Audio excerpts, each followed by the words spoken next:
Hey, first grade friends, and welcome back to another week of narrative writing. This week, we are writing personal narratives about a time when you were a kind friend to someone. That's unlike what we experienced when we read The Fox and the Stork. Fox was not being a kind friend to Stork. And so yesterday you did some brainstorming around a time when you were a good friend, and you drew pictures to match what happened in the beginning, the middle, and the end. So I'm going to quickly use my pictures to retell what happened before I go back and finish writing the beginning of my story. My job today is to write sentences that describe what happened in the beginning. So the first thing that happened was I was playing on the playground when I saw that my friend Sam was crying. In the middle, I then noticed that she was really upset and she was actually bleeding. At the end, I gave her a Band-Aid and she felt so much better. Also notice, friends, that in my pictures, I included the setting. That way, my reader has some clues to figure out where and when the story takes place. They know we're on the playground just by looking, and they know that we're outside in the daytime. But now that I've finished sketching my story and giving it a good plan, I want to write what happened in the beginning. And we've been doing a lot of work this year, friends, on using these temporal words to help us start our beginning. You can say in the beginning, one day, first, one morning. And I decided to go with one day because my story takes place during the daytime. And you'll notice that I actually already started writing my beginning.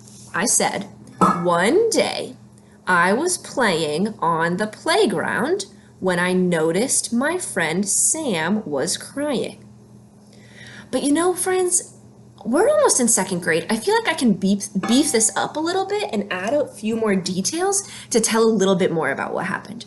So I didn't just notice her, I then ran over to see what was wrong. So I want to add that sentence. I ran over to her to see what was wrong. I ran over to, squeeze this up a little bit. I ran over to her to see what was, I'm going to come right below, wrong, period at the end. Great, okay. I'm almost in second grade, so instead of just writing one sentence for my beginning, I want to share a little bit more detail. I didn't just notice she was crying, I then ran over to her to see what was going on. So I'm going to fill this in. Sight word I is going to be a little baby I, a little lowercase I, like that, friends. No, never, never. Sight word I is always uppercase.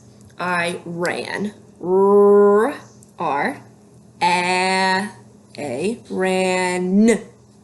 N. I ran over. Over. Oh, I've seen this word before. It's got that combination ER at the end. I ran over to her. To, T-O-2. Her. Oh, this is another sight word I've seen. I know it's H-E-R with that combination E-R at the end. I ran over to her to see, T-O-2, to see, S-E-E spells see. Notice that digraph E-E. When two vowels go walking, the first one does the talking.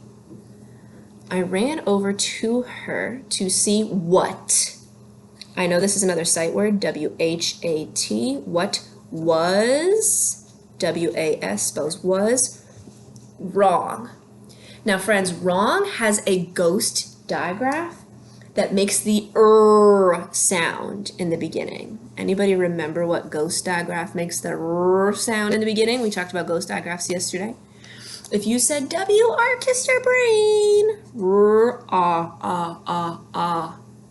it's like an O, a short O, wrong, Oh, that's that other crazy digraph we talked about this morning, NG, kind of like in ring, sing.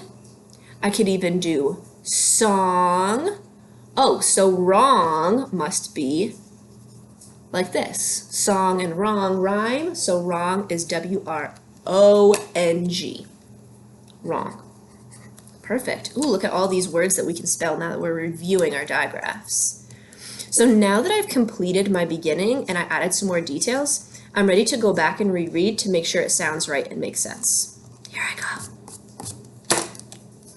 Feel free to read along with me. One day, I was playing on the playground when I noticed my friend Sam was crying. Notice your suffix ing there. The root word is cry. We added ing.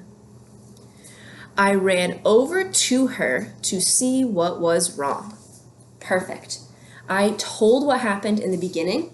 I gave my reader an idea of when this is taking place, part of my setting. And now I'm going to be ready tomorrow to write what happened in the middle. So friends, select which temporal word you'd like to use. And once you get one sentence down, see if you could push it a little bit further to add some more details with a second sentence.